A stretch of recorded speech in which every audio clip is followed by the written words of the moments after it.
wow. I mean, I just want to say, I did a video a couple of weeks ago, and I was talking about David Luiz, and there was some people, well, one particular guy that said that David Luiz wasn't good enough, and we shouldn't offer him a new contract. And I kept talking about in that video about David Luiz being a leader, David Luiz being not that bad. I just want to say I apologize.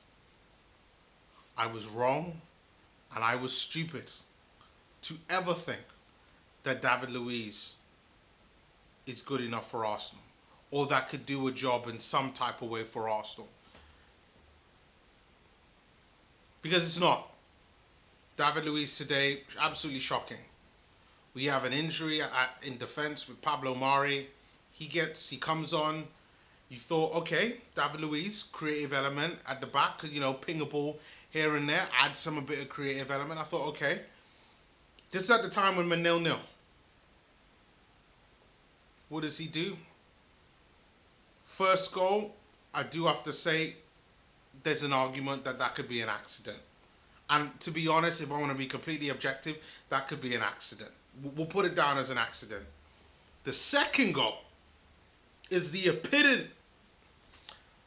The second goal is the peak of stupidity. You know, David Luiz, you are not quick. There is a way how you are supposed to jockey an attacker, so that you do not get caught out in the position where you're having to tug back on Mahrez. Why, David Luiz? Why? I am not a professional footballer, but even me, who, even currently right now, I'm trying to study more on football, to learn better, but even to everyone that's watching this video, they can see that shouldn't be happening. I mean, what is going through your mind, David Luiz? Like, really? What is going through your mind? Come on.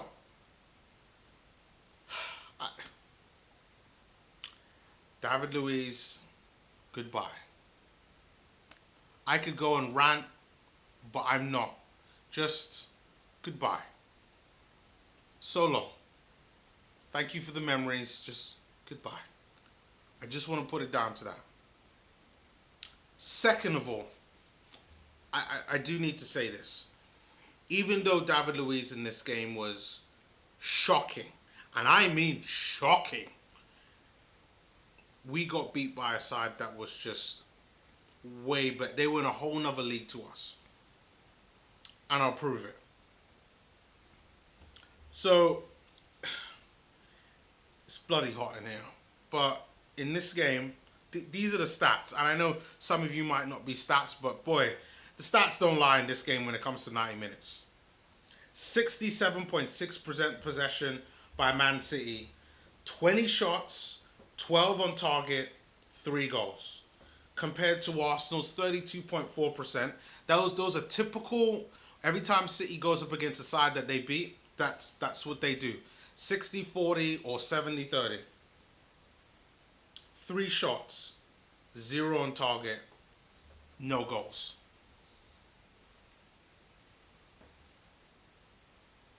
Completely outclassed. I knew we were. I had a feeling that, if I put my objective hat on, we would get beat. But not like this. I thought it would be 3-1. I genuinely did. Even with my... Just disappointed. Absolutely disappointed. As a fan, you just want to think that your team is going to go out there and do something different.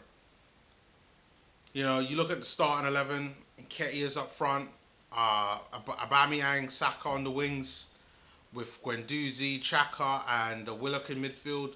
And apart from Granit Xhaka, I thought, you know what, that's a midfield I don't mind. And I know Granit Xhaka got injured earlier on in the game, which meant that Ceballos came on, and I thought, great, this midfield is looking to more on what I would want. which is exactly what a lot of people would have wanted who aren't really Granit Xhaka fans. But as the game gone on, we saw the thing about this game where our midfield just could not compete with the quality that City had in the midfield, and that's where this game was really won and lost for me personally. On top of the David Luiz fuck ups, I think if our midfield was better, we would have been able to create more chances to then allow the strikers to be able to score. So, for instance, a lot of the times with Willock and with Ceballos, you were just looking for one of them to take the game by, the scruff of the neck, as they say, and just drive forward. And at times when they tried to do so, it was just like they didn't know what to do. They just didn't know how to break down teams. And this is the fundamental part that what Arsenal did wrong in this game. Like, their build-up play leading to when they get to the City box is fine, but it's like when they get to the City box and then they have to deal with maybe 4 or 5 players that are around them, it's like we don't know what we do. Like, it's fine doing a cut back at times, that's all good, but we need to have something else. We need to have more creativity in that midfield. And I don't know exactly what it is that Arsenal could really do in order to kind of get around that, but in order for Arsenal to progress, we do need some injection of creativity. I think the other part that let us down was just no real energy in midfield. Like Ceballos and Guendouzi and Willock, like they all put in the effort. Well, I know that, I could see that, but they just lack that real engine, physicality, lots of energy within that midfield to be able to keep that up. And the way how City were passing the ball and pinging the ball, like for them, it was just second nature. Whilst for us, it looks like it was all new, all fresh. I wouldn't say they wasn't quite sure, but it just looked like City had been doing this for a long time, where to them, it was nothing. It was like, this is what we do, and what? And that's honestly how I felt about the game. And now, even though that was our game in hand, Arsenal are now in the same position that they were at the start of this game. Sheffield United obviously got a point earlier on, but what is it that Arsenal could really do going forward in order to get better? This is the part that we need to find out. Now, with City, it was always going to be a tough game, and I guess our next game with Brighton should make that a little bit more clearer. I'm personally hoping for the 3 points. I really am. Like, I don't see why we can't get 3 points against Brighton.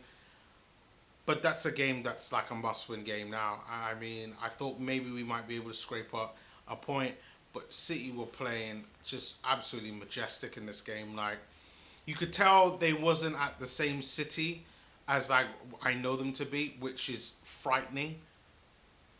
But overall, I thought they played really well. And it's just that Arsenal were completely outclassed in this game. Now, I mean, I'm gonna put it down to you guys. What are your thoughts on the game? I'm actually quite disappointed in the game overall.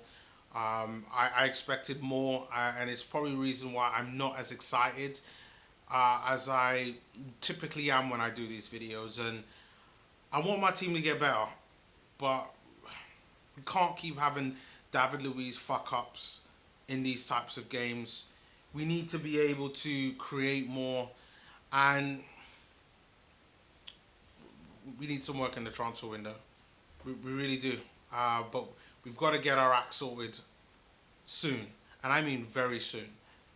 Because if we don't, in about 5 games, we will know exactly where we will be finishing at the end of the season.